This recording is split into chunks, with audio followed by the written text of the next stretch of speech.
I enjoy handling any kind of flowers, including branches, trees. Like in New Year's Day, we use pine and bamboo and plum tree. Those are supposed to be New Year's celebration plants. And then any kind of flowers. You know, flower brings a smile to anybody. Ikebana, the art of Japanese flower arranging, directs our focus to absorb nature's artwork and to enrich ourselves through its reflection. It's more a spiritual story than a collection of cuttings from the garden. I would say that the Western arrangement is an arrangement of mass and color.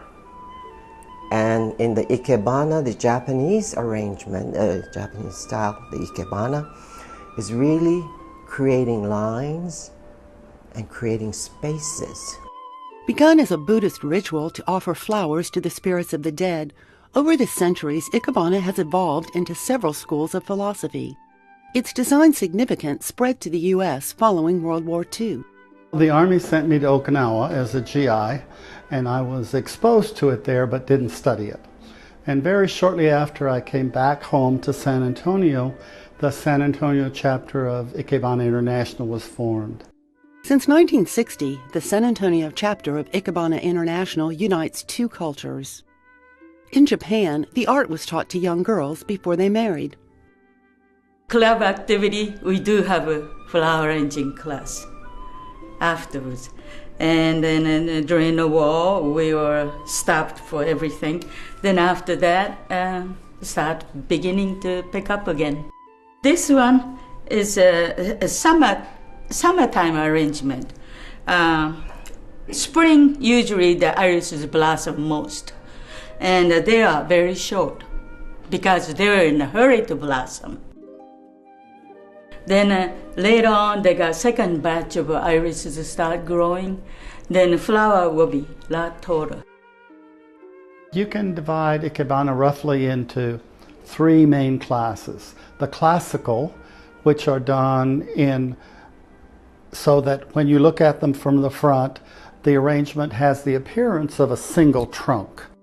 The more modern arrangements are Moribana and Nagiri.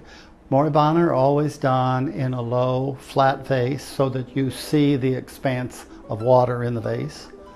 And Nagiri are done in tall vases.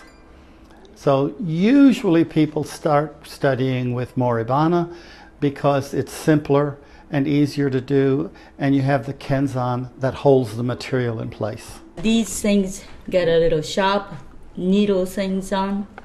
Then we put the stones on to cover this thing, kenzan, so that they will look more natural. And we make it look like we'll bring outside into the house. We were stationed in Taiwan in '71, and I made an arrangement with one of the florists there to do arrangements in my house once a week if he would teach me how to do it. So that's where I started my lessons in Ikebana. Now in Austin, J. Marie wanders her garden to inspire her arrangements. This one for a dining room table represents the Ichio school of Ikebana.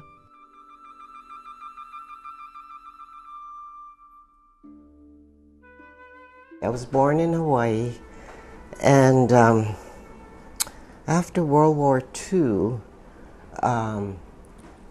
the Buddhist temples picked up where the secular Japanese language schools had abandoned. So here I was at 11 at the end of the war, going to the temple every Saturday and learning Japanese flower arrangement, calligraphy, Japanese dancing. I refused to do the tea ceremony because I just didn't have the patience to sit that long. The school I do is the Sogetsu school. What I did was do a freestyle creative arrangement in the nageire. That's a nageire container. And in that style of arrangement, nageire literally means thrown in. But there's a trick to that. Traditionally, you use a fixture. You get a branch and you say your branch is like this and you cut it this way. You slit it in half. You balance your main branch in that slit. And then you let it lean against the edge of the container and you have your main point. But in mine, I just literally threw it in. It's something that, you know, you look at and you have to contemplate. It's peaceful, you know, and maybe therapeutic even. You know, it's you and your materials, you and nature, and it's very satisfying that way. It's not a gregarious kind of arrangement or art. You know, you're by yourself focusing on the arrangement. My husband was a diplomat, and we were stationed in Paraguay at the time. And they had a school of floral arranging. So I entered that to improve my Spanish. It turned out to be Ikebana. And Ikebana stresses that if you like it, it's okay, it's good. You follow the rules of your school, of course. And my school is Ikenobo, which was the original school of Ikebana. And it stresses basically simplicity. In Ikenobo, we never used more than 3 materials, never. The samples that I brought are shimputai, and these are heaven, earth, and man, or shin, so, and tai. But we know them as, in English, as heaven, earth, and man. For this Ichio arrangement of 3 groupings, J. Marie went to her garden. She chose iris leaves, umbrella plants that she bent, and cast iron leaves that she stripped. She added hydrangea as the mass flower in front. About that age, 18 or 17, you have to learn the Ikebana and the tea ceremony or before you get married. Her first lesson from the headmaster: wherever you go, you can arrange something that's meaningful, even at the North Pole or in Texas. In her Moribana arrangement, a Kenzan secures her design in its low bowl.